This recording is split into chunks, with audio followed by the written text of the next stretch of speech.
Hola amigos, bienvenidos a mi Story Channel. Espero que se encuentren muy bien todos ustedes y compartiendo estos días ya de los últimos días de este año tan convulsionado del 2024 y que todos ustedes se encuentren muy bien en unión con sus familias o si están solos, que se encuentren bien con ustedes mismos donde quiera que se encuentren. Y hoy les traigo un tema que pienso que al menos algunos de ustedes lo estaban esperando porque quienes están pendientes de las publicaciones en el sitio oficial de Mauro Viglino se habrán dado cuenta que recientemente publicó un video junto, físicamente, literalmente, junto a Mateo Corrías, al profesor Mateo Corrías. Y esto es una novedad porque generalmente, pues, el canal oficial de Mauro Viglino está siempre solito y se hacen las entrevistas vía Zoom, así como lo hago yo a distancia. Me encantó verlos juntos compartiendo ese espacio y ese tiempo físico, ellos dos. De manera que les traigo el tema, aparte de traerles el tema que ellos trataron, yo pude extraer algunas cosas porque afortunadamente pude conseguir el libro mientras me encontraba en Cali, lo pedí y me llegó a casa y lo tengo justamente aquí detrás de mí.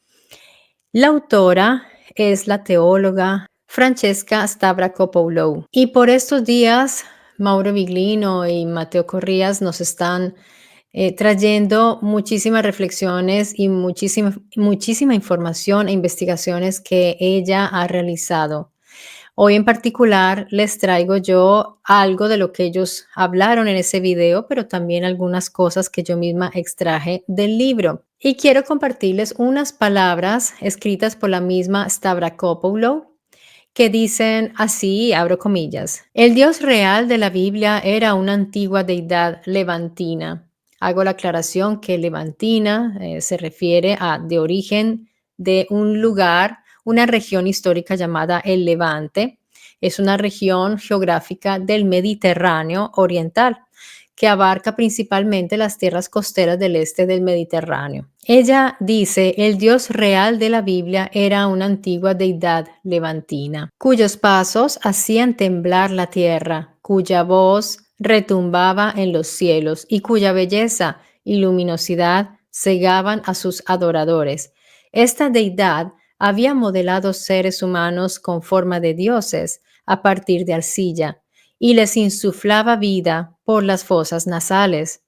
Era un Dios que lloraba, hablaba, dormía y refunfuñaba. Un Dios que sentía emociones, luchaba, amaba y era derrotado. Un Dios que a veces fracasaba y a veces triunfaba. Un Dios que reflejaba lo mejor y lo peor de nosotros. Esto es lo que Stavrakopoulou resume después de todo lo que averiguó acerca de esta deidad. Que no se nos olvide que estamos hablando de una teóloga. Esto es bastante importante, una teóloga académica, erudita.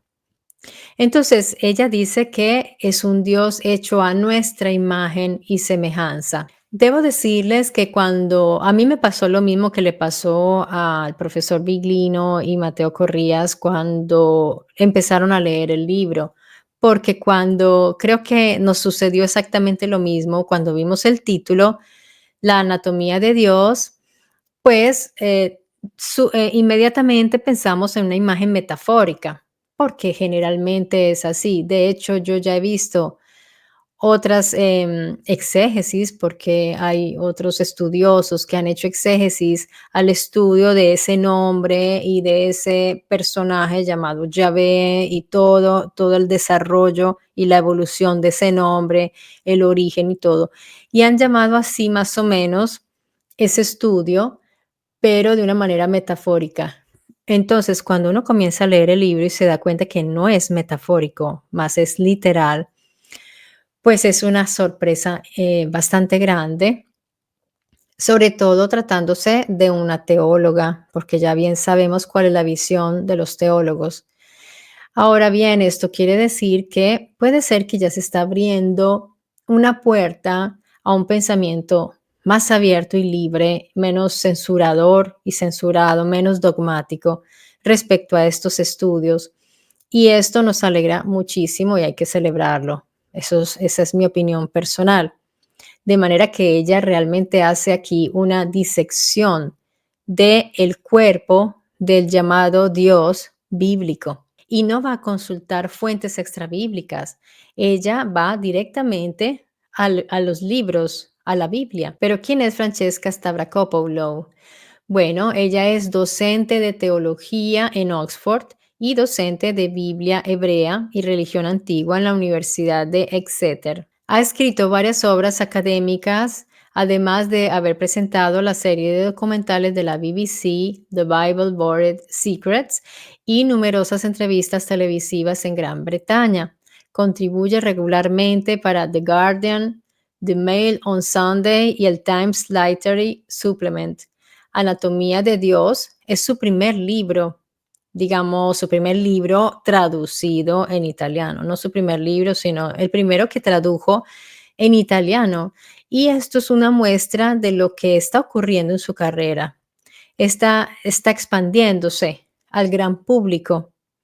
Y pues aquí quiero añadir yo que espero que muy pronto esté en español. Y yo pienso que sí, porque seguramente ella está en esa expansión, en hacer llegar al gran público toda esta información y por la difusión que estamos haciendo, seguramente van a identificar ese interés y lo van a pasar inmediatamente. Si ya lo tradujeron al italiano, imagínense la cantidad de personas que hablan español, pues yo creo que ya debe estar en proceso de traducción al español, mínimo.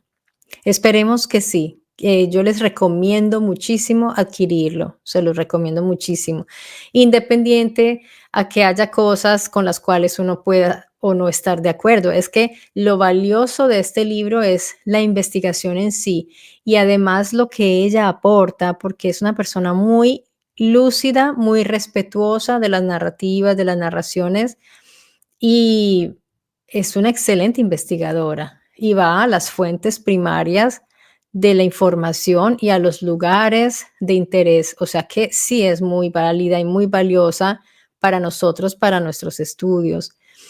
Entonces, pues ya fue sorprendente para mí descubrir que la anatomía que realiza ella en su libro es literal, es realmente eso.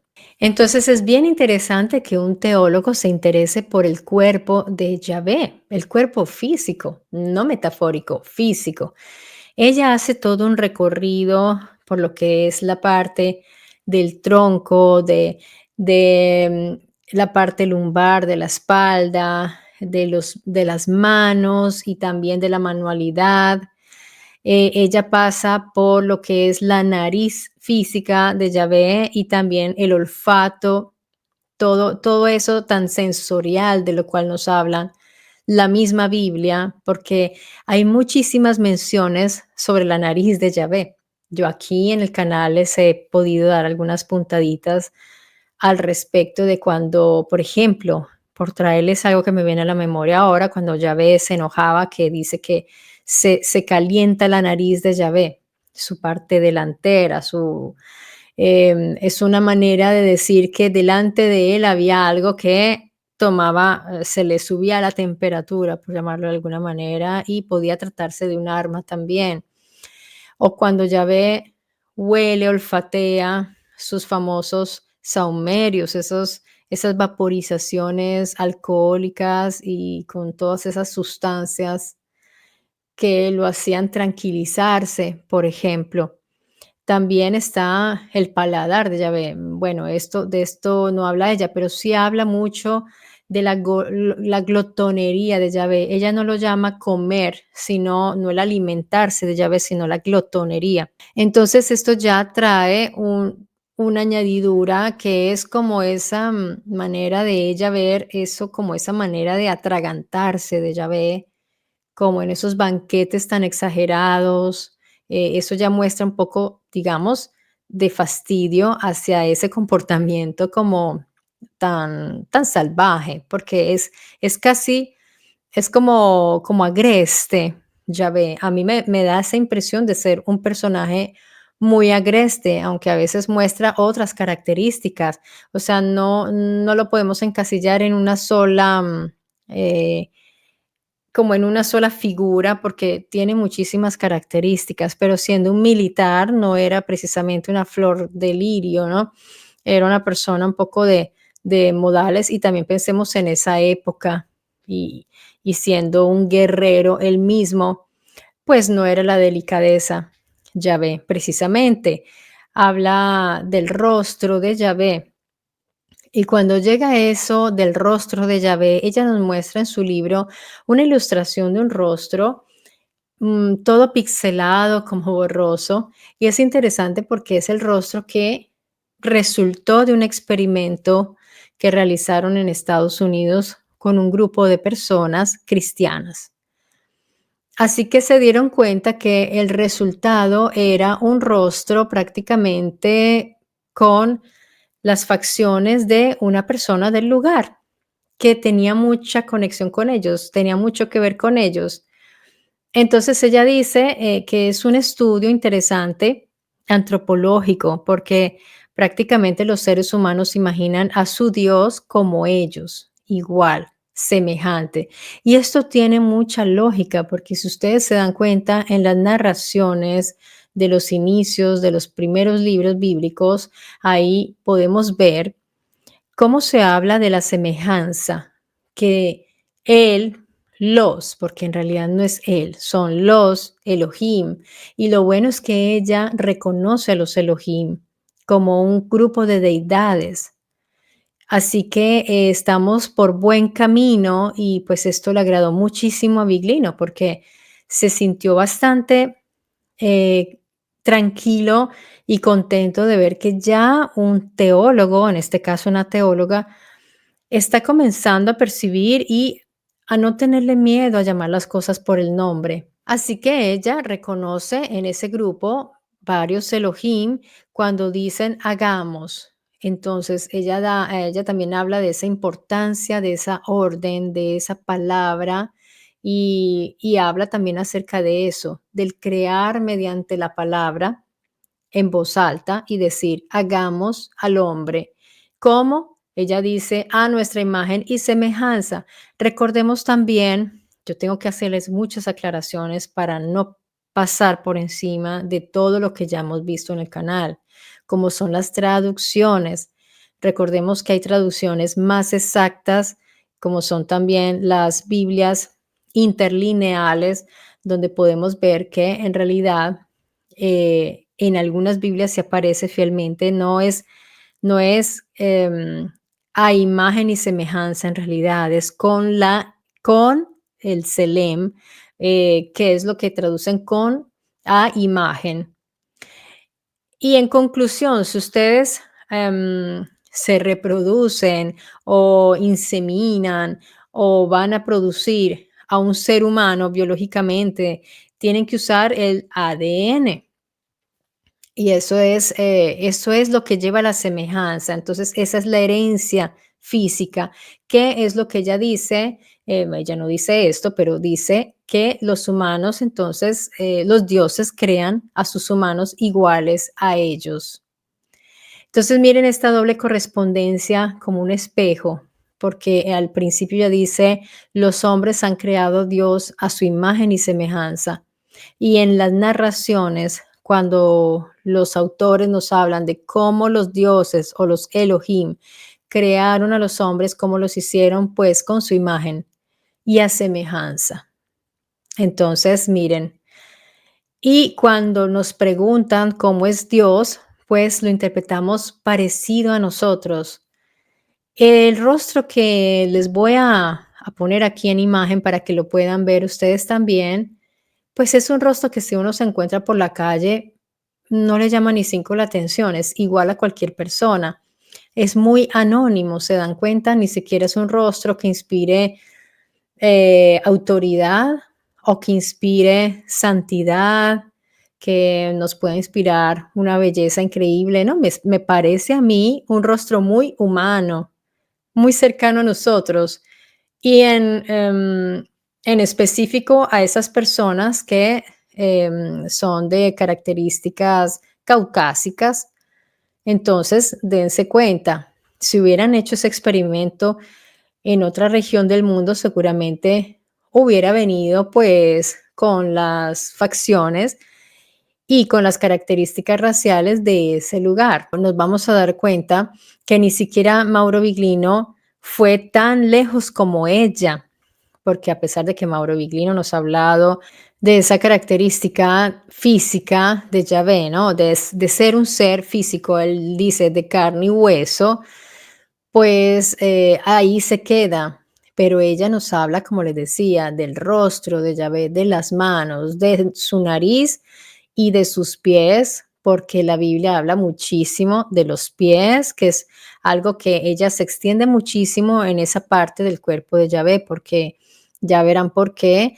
Y además de otras partes también más íntimas que son bastante importantes y pues que fue una sorpresa también para los dos estudiosos, Biglino y Corrías, porque no se esperaban semejante análisis tan detallado y tan concreto. Entonces, va a ser interesante. Miren, por ejemplo, algunos de los títulos del libro son estos, con los pies en tierra. Entonces ahí es donde ya, como les decía, se extiende en descripciones de todas las citaciones de los pies que se hacen, de los pies de Yahvé en la Biblia y además lugares físicos donde podemos ir a mirar algunas referencias interesantes que ya veremos. Apoyapiés divinos, también se habla mucho del apoyapiés, que es donde ponemos los pies, pies extraordinarios, en fin, estos son subtítulos.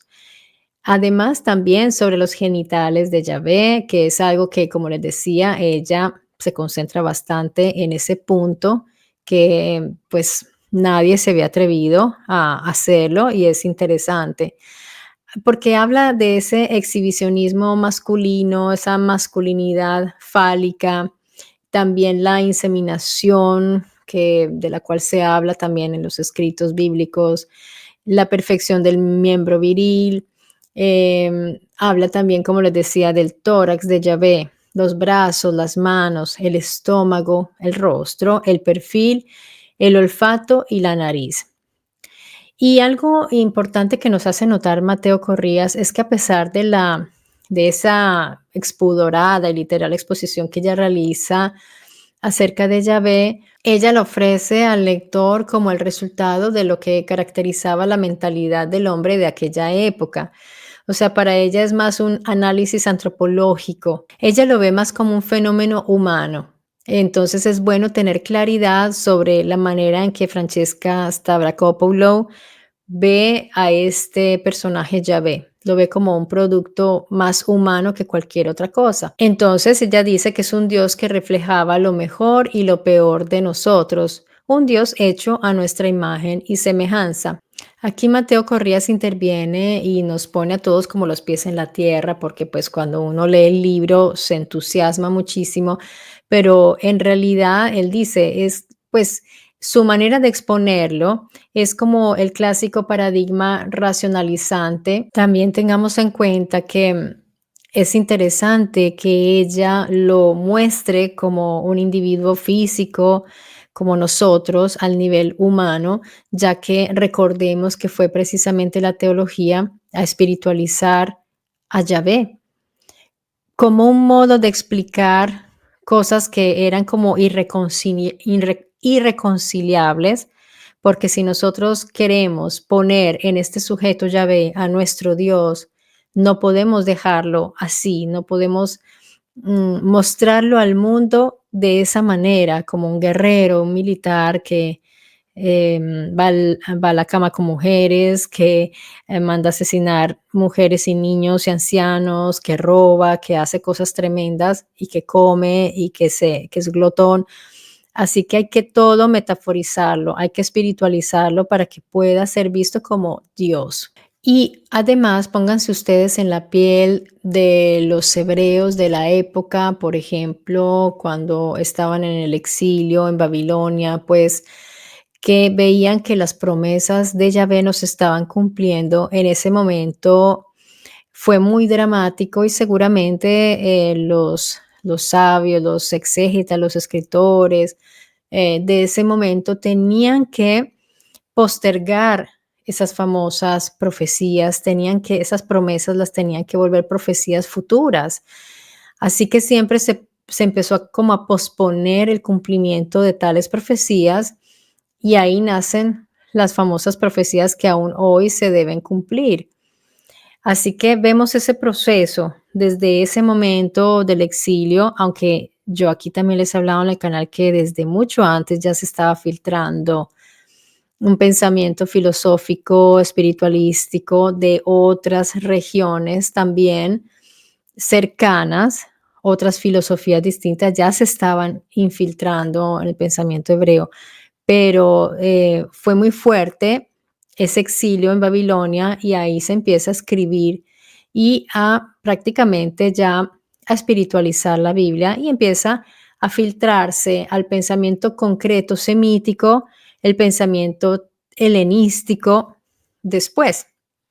Ya todo se empieza a escribir en clave espiritual a partir del siglo tercero, antes de la era común, cuando se hace esta traducción interpretativa del texto hebreo y que da como resultado la Biblia de los 70, esta famosa Biblia de los 70 que digamos que es una importante clave pues para comprender la historia del cristianismo y con esta Biblia pues entenderemos cómo se fundamentó ese arraigo bíblico de la doctrina cristiana. Es fundamental ya que no se trata solo de una traducción más. En realidad es una interpretación en clave espiritualizante de las escrituras hebreas. Y pues si ustedes se fijan, a los hebreos no les gusta mucho precisamente esa Biblia. Por algo será. No refleja realmente el pensamiento hebreo. Claramente es un contraste entre el pensamiento concreto semítico y el pensamiento helenístico. Son irreconciliables y esto lo dice en el video profesor Mauro Viglino. También Mateo Corrías nos indica algo importante cuando nos cuenta que el hecho de que la Iglesia Católica haya decidido apoyarse más en la Biblia masorética, abandonando la Biblia de los 70, traducida al latín por San Jerónimo, pues les ha creado una serie de problemas desde el punto de vista filológico y teológico, claro, porque si ustedes se fijan, lo que les acabo de decir, para la Iglesia Católica sería más conveniente mantener la Biblia de los 70, que es más espiritualizante y más. La masorética es más complicada porque sí es más cercana al pensamiento hebreo. Entonces esto les ha creado problemas de tipo filológico y teológico.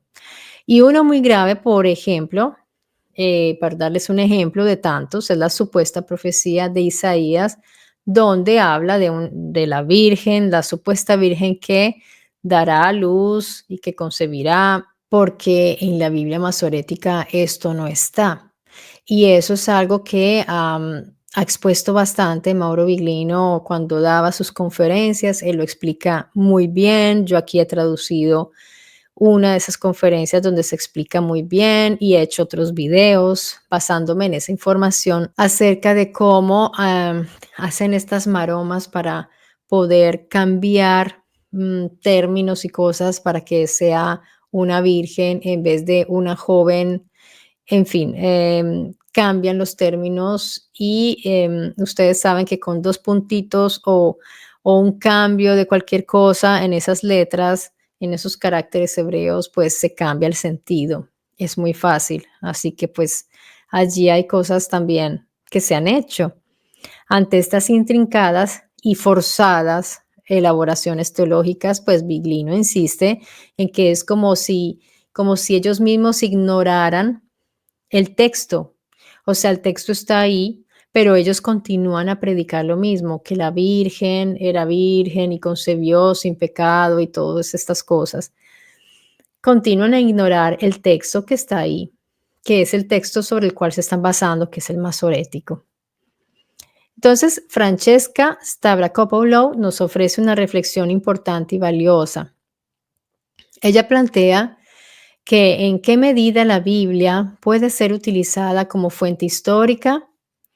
Esto es interesante, esta pregunta, porque es algo sobre lo cual se ha discutido muchísimo.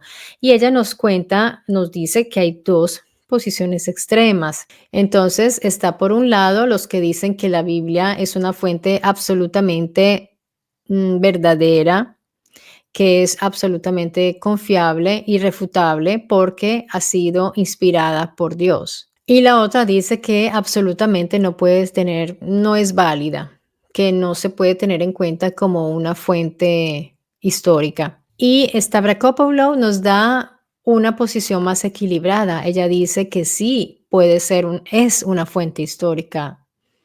Efectivamente lo es, pero hay que tener en cuenta que ha sido pasada por un proceso de espiritualización, porque ella en todos estos estudios se dio cuenta, lo comprobó.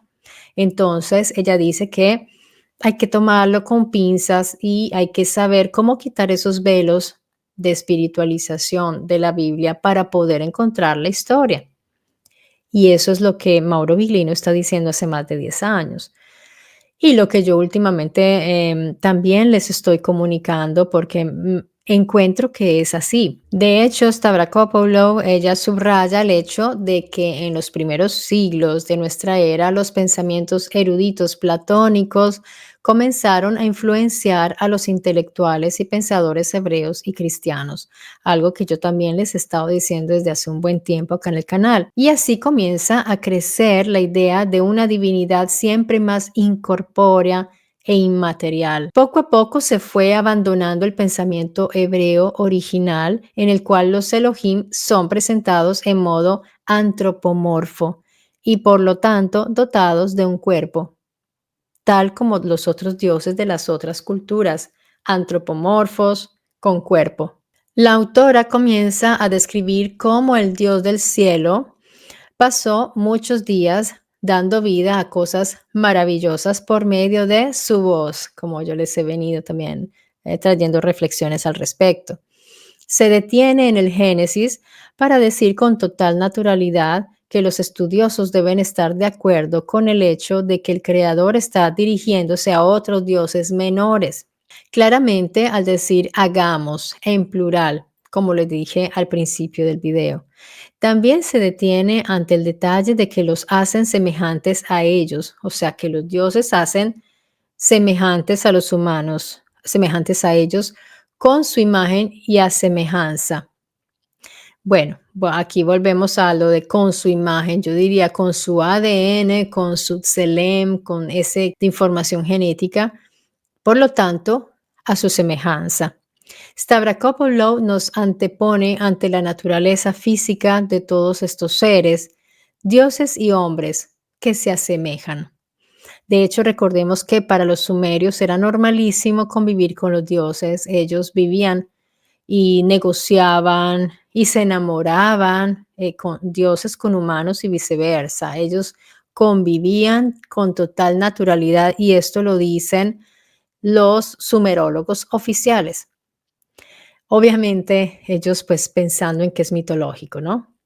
Stavrakopoulos nos da una larga lista de acciones que el dios bíblico realiza como comer hasta la llenura, reír, gritar, hacer amigos, enemigos, se enamoraba, tenía sexo, peleaba con sus servidores, luchaba contra sus enemigos y un larguísimo etcétera de actividades. Y este retrato que ella hace del tal Dios no lo construyó a partir de los mitos, sino que lo extrajo de la misma Biblia. Así que bien vale la pena conocerlo. Entonces, amigos, por razones de tiempo, pues obviamente no les podré dar toda la información que hay en el libro, pero sí vamos a ver algunas cosas. Por ejemplo, ella, Stavrakopoulos, nos narra su encuentro con la huella del dios delante de su casa, o sea, delante de la casa de este dios. Se encuentra en el templo Ain Dara y está aún custodiado por un colosal león con unas afiladas uñas. Es famoso por unas huellas gigantescas este lugar. Ustedes tal vez lo han visto por ahí en internet, estas huellas grandísimas. y parece que se dirigieran como hacia la entrada de este templo que desafortunadamente fue bombardeado en el 2018. Ella se quitó los zapatos y puso sus pies dentro de las huellas y dice, es que sentí como si esas huellas hubieran sido allí puestas, impresas en el momento en que la arena estaba fresca. Eh, si las esculpieron, si las grabaron, en fin, eso ella no le da importancia como a investigar si alguien las hizo o son huellas reales o simplemente están. Simplemente ella dice que estas huellas se están dirigiendo a la casa del Dios, efectivamente, que es un modo de decir, esta es mi casa. Recordemos la importancia de la huella. Todavía hoy es importante la huella. Es una identidad, es una manera de decir, yo me llamo así, yo soy esta persona. Todavía usamos las huellas dactilares como identificación y como autenticación de documentos. Siempre se ha usado. En el tiempo de los sumerios existían los sellos, que era un bien muy importante, y también los dioses tenían sus sellos. Algunos son de hueso, algunos de arcilla, según la posición económica de cada persona, pero tener un sello era importante, tener el sello como identificación. Y esas huellas frente a este templo quiere decir que ese lugar estaba sacralizado, escogido, apartado para esta entidad llamada Yahvé.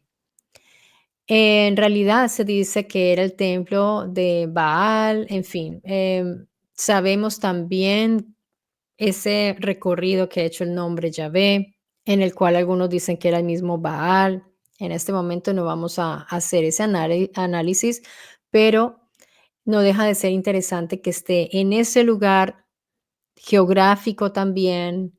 Podemos ver cómo Yahvé empezó a extender su territorio porque él no se quedó solamente allí con esa tribu, familia de Jacob, que después se llamó Israel, sino que empezó a extender también sus territorios. Y esto es una muestra de eso. Su huella física, la huella de los pies de este Yahvé.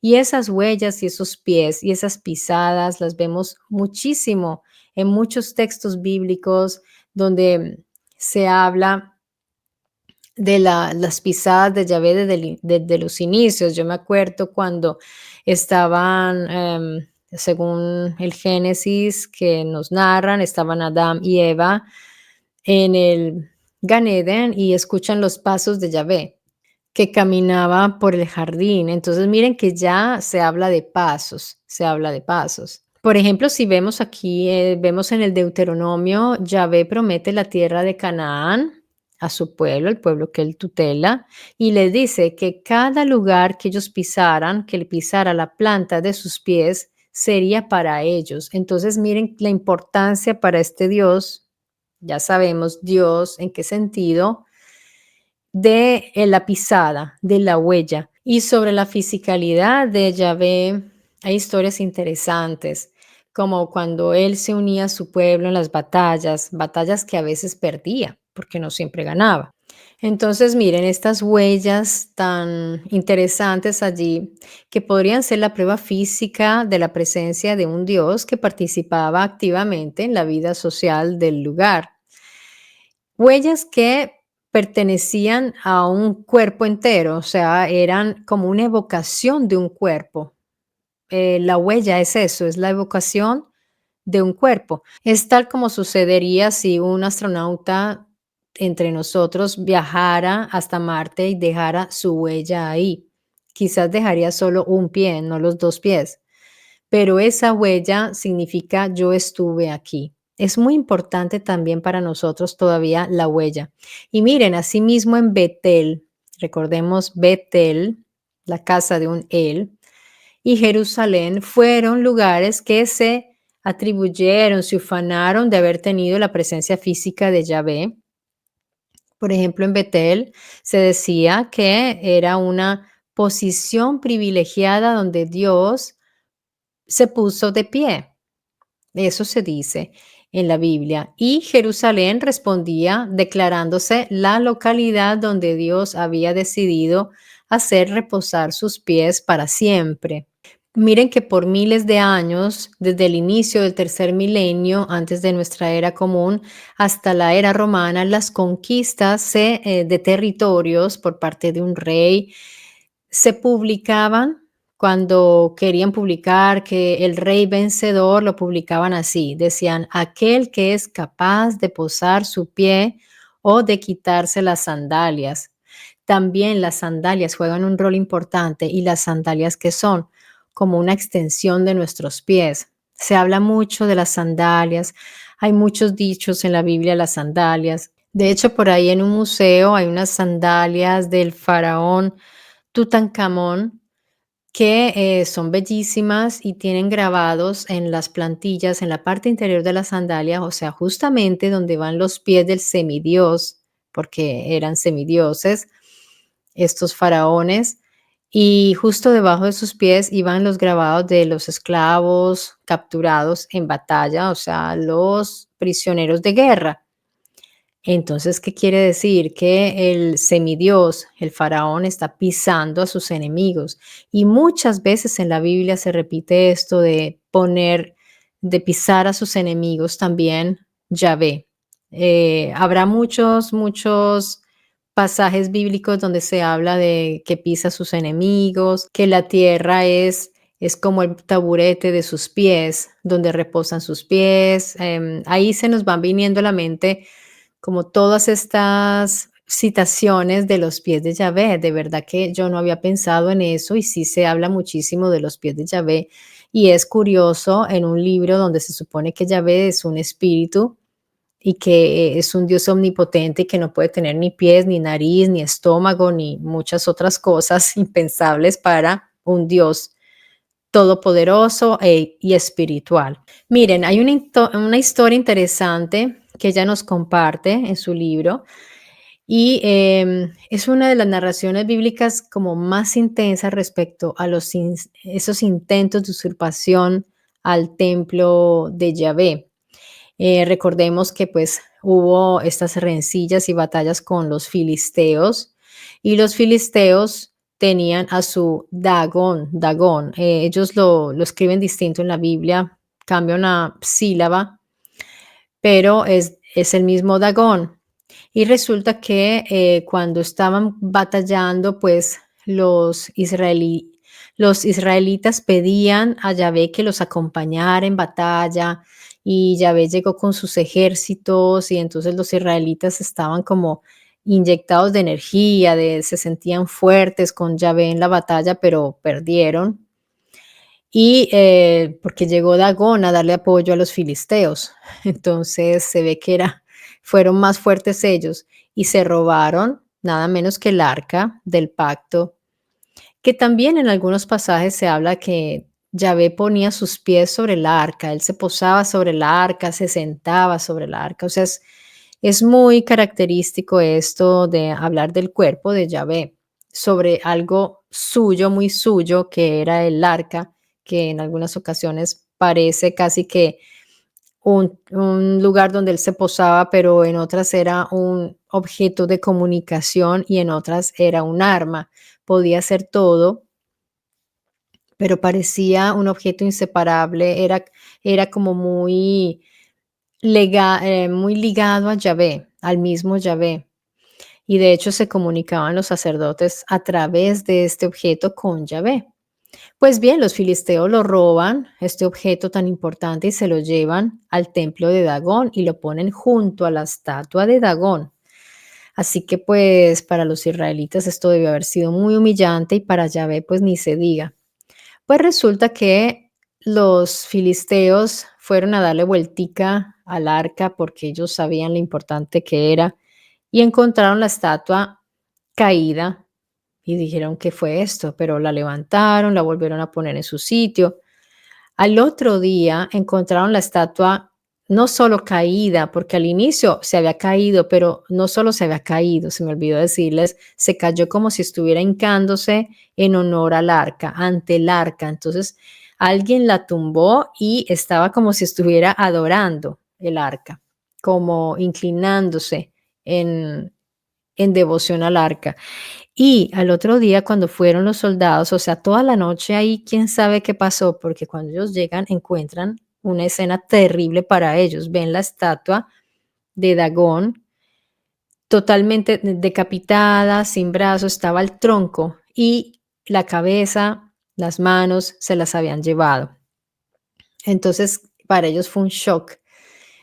Digamos que psicológicamente fue un golpe muy fuerte de parte de Yahvé hacia ellos, como una venganza, como una advertencia, como quien dice, miren que yo soy más fuerte que ustedes, y eso los llenó de terror, porque a pesar de que él no se presentó ahí y no hizo nada, no les hizo nada a ellos, eso fue más impresionante, tanto que aún dicen que aún hoy en día ellos no entran hasta ese lugar. Las personas de ese sitio no entran, digamos, a esa parte del templo donde estuvo el arca y donde sucedió esto. Entonces, ¿qué hizo Yahvé durante la noche? Aprovechó para hacer esto, para dejar esa escena tan dramática y para quedar para siempre en las mentes de estas personas. Este es el templo de Dagón en Asdod.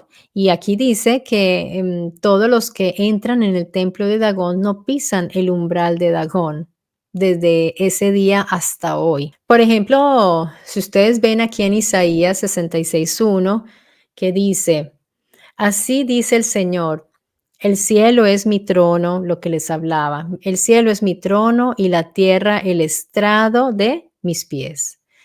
¿Dónde está la casa que me habréis de edificar? ¿Dónde está el lugar de mi reposo? Pues si se fijan, aquí están hablando de una persona física, porque dice que se cansa, que tiene que reposar, que necesita una casa, que le edifiquen su casa. Y él habla de que el cielo es mi trono y la tierra el estrado de mis pies. Él está entre el cielo y la tierra, porque él tiene tanto en el cielo sus moradas, textos donde él tiene estos objetos donde él está cuando se lleva, por ejemplo, a Enoch a esos viajes tan increíbles y a los otros mediadores, ellos alcanzan a describir estos objetos donde Yahvé habita, se mueve y está allá arriba y dice que sus pies están en la tierra porque también tiene terrenos en la tierra y tiene sus intereses también aquí, o al menos en ese tiempo. Y bien amigos, ahora les quiero comentar algunos aspectos del video de Mauro Biglino y Mateo Corrías que fue bastante interesante lo que comentaron allí, ya que tal vez no todos lo vieron y quienes quieran irlo a ver, pues lo pueden ver. Por ejemplo, Mateo Corrías hizo mención acerca de un rey que se llamaba Omri.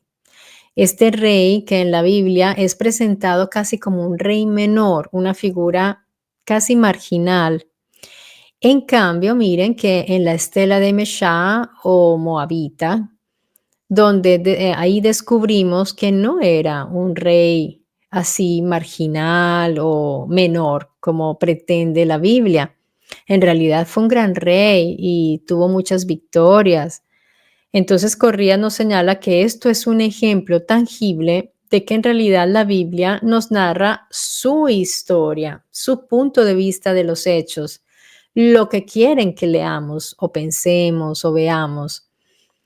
Esto nos sirve bastante, porque si queremos ser objetivos tenemos que ir también a otras fuentes o al menos poner en duda ciertas cosas. En este caso nos sirven las otras fuentes porque tenemos a la estela de Meshá, donde ya podemos enterarnos de que este rey fue importante.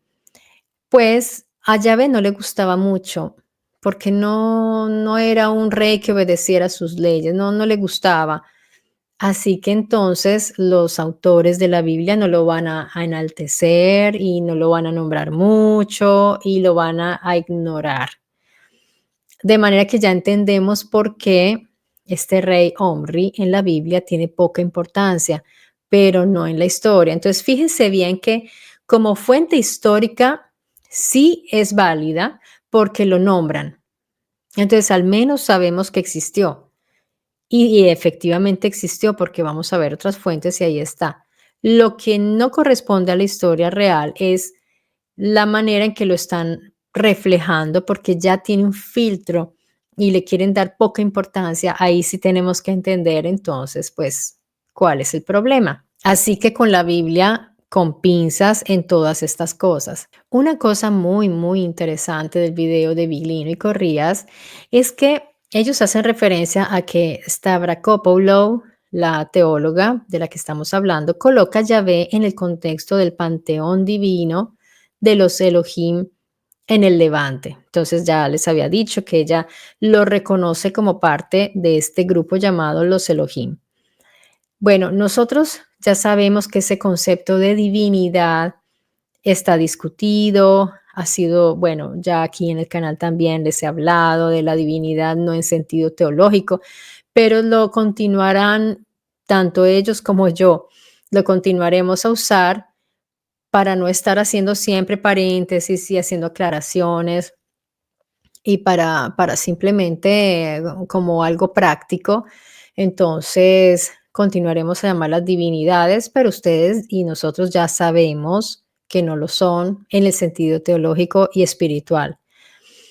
Bien, mediante documentación ugarítica, la Stavrakopoulos identifica a Yahvé como uno, ojo, atención, uno de los 70 hijos de una divinidad mayor que en Ugarit es llamada El.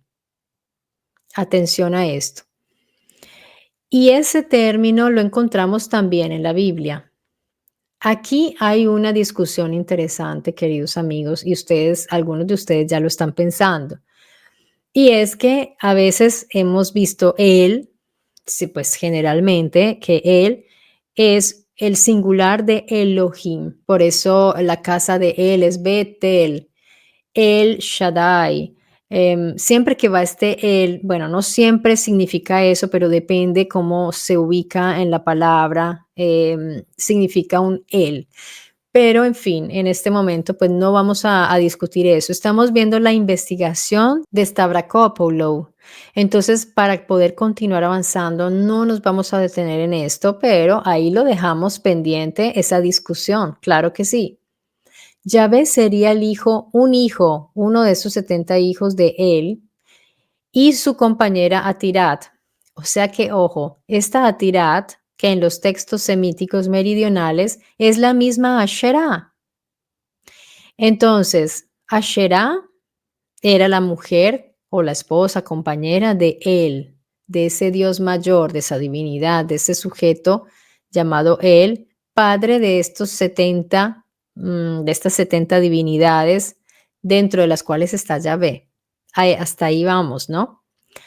Entonces Corrías cita a un gran estudioso llamado Giovanni Semerano, porque él ya había visto esa información en su libro Los orígenes de la cultura europea, donde citaba a Eusebio de Cesarea, quien a su vez citaba a Filón de Biblos, quien hablaba ya de él como divinidad mayor y padre de otras divinidades. Yo también lo he encontrado en otros exegetas, en otros estudiosos y que no son necesariamente alineados con la oficialidad, pero también lo he visto ya.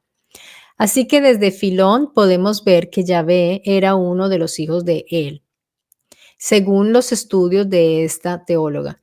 Y algo más interesante aún es que la Stavrakopoulos, aparte de identificar el lugar de proveniencia de él en Edom, en el Temán, nos dice que él hacía parte del grupo de los dioses Shaddai. Esto es, esto es una bomba. Esto es tremendo. O sea, ahí queda uno, ¿cómo? ¿Cómo? ¿Qué pasó? ¿Qué pasó? Bien, esto es sorprendente, amigos. Hay que el término Shaddai ha tenido también una evolución etimológica, ojo, porque esto también ha ido evolucionando de una manera sorprendente, porque recordemos que el lenguaje es vivo, muta mediante los estudios de los filólogos y lingüistas Entonces no podemos pretender que sea ahí como una roca sólida y que no se mueva. El lenguaje se está moviendo porque constantemente se está estudiando. Entonces, recordemos que Shaddai era traducido hasta ahora como omnipotente. Eso también Biglino nos lo ha dicho siempre. Pero en realidad Shaddai se refiere al desierto. Recordemos que también, porque recordemos que el hebreo es polisémico.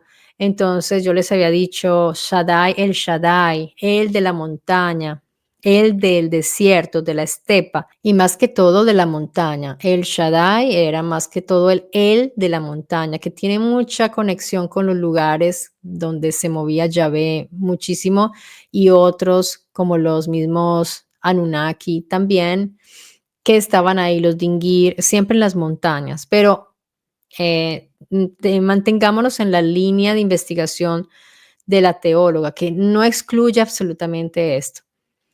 Entonces, lo traducían como omnipotente, pero en realidad Shaddai se refiere al desierto. Para la autora, este sería un grupo de divinidades disidentes respecto a él. Esto es una novedad. Esto es una novedad porque no lo había visto en ningún estudio hasta ahora. Tal vez ustedes me dirán, ay, pero si lo están diciendo, bueno, me contarán. Yo no me había enterado.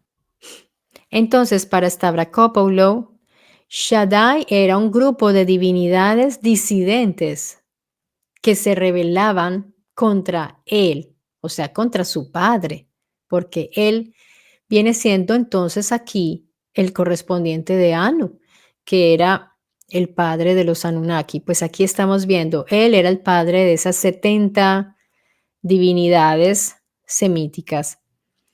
Y con mucha probabilidad Yahvé pudo haber sido el líder de ese grupo disidente. La estudiosa teóloga encontró un documento epigráfico donde al parecer Yahvé sería el líder de ese grupo disidente, de los Shaddai, contra la divinidad Padre Él.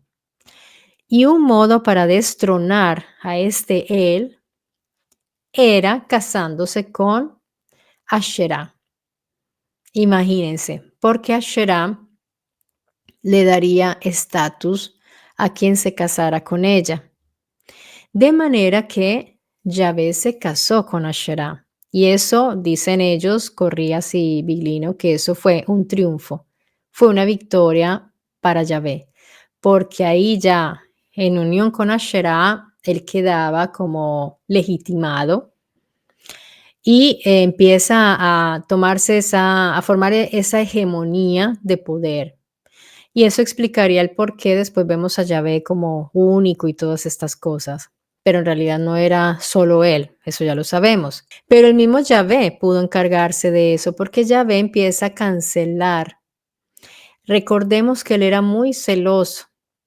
Eso no tiene discusión. Y también celaba, digamos, celaba su posición y quería ser hegemónico, quería ser el único y él mismo manda a cancelar a Asherah después. No le gusta porque Asherah, siendo una deidad femenina, ella era más cercana también hacia los adoradores, no, hacia los que rendían culto, hacia los otros y hacia los hombres. Entonces la sentían más cercana a ella y por eso Yahvé no le gustaba y la canceló prácticamente, tanto que después Asherah quedó reducida al famoso palo sacrificial de Yahvé. Porque se habla siempre de la Asherah de Yahvé. La Asherah de Yahvé era ella, era esta diosa que después se fueron encontrando estatuillas pequeñitas, por ahí cositas, pero y el nombre también. Se ha encontrado epigrafías donde se habla de Yahvé y Asherah. Y miren que la narración oral es tan importante para no dejar desaparecer las cosas. Y esto es un aspecto que está registrado, porque como Biglino nos cuenta, está registrado en los textos de Ostraca, que fueron encontrados en el lugar de la civilización ugarítica, donde efectivamente, por ejemplo, a quien se dirigía hacia el sur le decían: en tu viaje te protegen Yahvé y su Asherá. Miren qué bello eso. O sea, como si fueran inseparables y después la quisieron convertir en un palo sacrificial. Así es. Y no sucedió solo con Asherá. Muchas identidades, muchas deidades fueron convertidas en atributos, en como en objetos también de Yahvé. O sea, que se redujeron a eso y eso le pasó, por ejemplo, a Asherá. De esa manera fueron borrando las otras llamadas divinidades. Eso fue un proceso de despersonalización, realmente, despersonalización de todas estas otras divinidades. Entonces las volvieron atributos, funcionalidades hasta objetos, como les decía, relacionados a Yahvé. Y esto le pasó efectivamente a Asherá. Y pues Biglino nos recuerda que en este expandirse de Yahvé, porque ya después de Yahvé casarse con Asherá, él empieza a formar su hegemonía y empieza a querer expandirse, ya no se quiere conformar solamente con esa tribu, familia de Jacob llamada Israel. En realidad él ya empieza a expandirse y ahí es cuando empezamos a encontrar su huella, literalmente, o ciertos objetos en otros lugares del Mediterráneo y de toda esa zona llamada el Levante, como por ejemplo el templo que les mencioné con esas huellas, o la misma Cerdeña. Cerdeña, la isla de Cerdeña en el Mediterráneo. Hasta ahí llegó, imagínense. Cuando corría así, Biglino encontraron que esta estatuilla tenía la inscripción y encontraron la relación con Yahvé. Es una investigación maravillosa que ellos todavía están haciendo. Ahora yo me pregunto, esa expandirse de Yahvé, ¿hasta dónde llegó? Entonces uno empieza a pensar, bueno, nosotros en América hemos encontrado huella también de la civilización egipcia, de los sumerios, hasta de los vikingos y de otras civilizaciones que nos visitaron. De manera que, y recordemos también que está la historia de Atlantis, cuando estaba ahí situada como puente entre el Mediterráneo y América. Y por eso es que muchos piensan que la misma Tula haya sido un lugar donde llegaban los atlantes o piensan que precisamente los que fundaron Tula eran los atlantes de la Atlántida, porque estaba ahí como ese puente. Entonces yo ahora voy a tener los ojos muy abiertos en la arqueología. Voy a estar muy pendiente en lo que pueda, obviamente con mis limitaciones, pero ¿quién quita que encontremos huellas de Yahvé? Voy a empezar a investigar si hay escritura ugarítica. Recordemos lo que sucedió en la cueva de los tallos, esas tablillas, esas como ¿cómo se llaman? Unas placas que encontró ahí el padre Crespi, el sacerdote Crespi, que tenía inscripciones. Voy a empezar a interesarme un poco porque quizás encontremos esa huella de Yahvé también en América. ¿Por qué no? Quizás haya querido también expandirse hacia esos lugares, pero ya vemos, por ejemplo, en nuestra llamada mitología, yo veo ya muchas cosas. Entonces, pienso que vamos a estar mucho más pendientes de todos esos detalles. Y algo interesante que ella hace es también ver esa importancia, por ejemplo, que le dan al miembro viril, que no tiene nada que ver con lo espiritual, es algo muy físico y está muy conectado también con el culto al toro. Y, por ejemplo, Corrías y Biglino nos comentan acerca de un escrito donde se nombra el potente Jacob Abir. Aquí, por ejemplo, se habla mucho de esa virilidad que se menciona hasta en las lodes que le hacen a Yahvé. Por ejemplo, cuando lo llaman Ish Milhamá, varón de guerra, se le da mucha importancia a esto de ser un varón, un macho, ¿no? Y entonces, Stavrakopoulos también nos menciona esa importancia de los genitales de Yahvé, porque es muy importante su potencia, pero una potencia sexual, una potencia viril también. Esto lo encontramos en las fuentes bíblicas y también extrabíblicas en el culto taurino, que ha sido identificado en muchos lugares también. Esto, por ejemplo, si vamos a ver ahí en el muro de Luxor, vemos aquí, allí el dios Min, por ejemplo. Em, Vemos también esa exhibición del miembro viril en erección y como que corresponde el tamaño y la potencia con su poder también. Es algo directamente correspondiente. No podía ser debilucho físicamente ni virilmente. Entonces, miren la importancia que se le da y esto es interesante porque no tiene nada que ver con un mundo espiritual. De hecho, si vemos todo lo de la angiología es prácticamente, son seres andróginos totalmente, los ángeles, y muy femeninos. También vemos en el arte cómo se vuelve Jesús también muy femenino, los ángeles, la última cena, no se sabe si son hombres o mujeres. Miren que toda esa tendencia, eso fue muy digamos, muy conectado en el arte y con el tiempo. En cambio, en la fuente original, que son los escritos hebreos, se ve todo un varón. Se ve esa virilidad expresada físicamente y en sus actos, en su manera de actuar. De manera que es bien interesante este libro de Francesca Stavrakopoulos. Realmente espero que lo traduzcan en español muy pronto.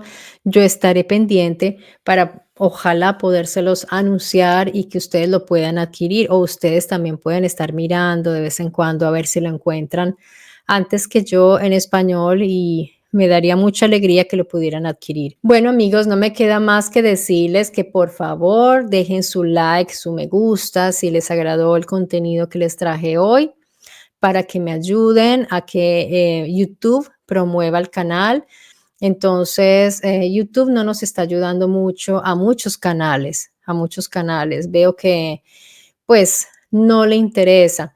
Hay personas que se han quejado por los comerciales, pero quiero aclarar que yo no determino cuántos comerciales, ni siquiera sé dónde los van a ubicar porque eso lo hace automáticamente YouTube. Muchas veces me han desmonetizado videos, las personas no se dan cuenta cuando me desmonetizan, pero sí se dan cuenta cuando ponen comerciales.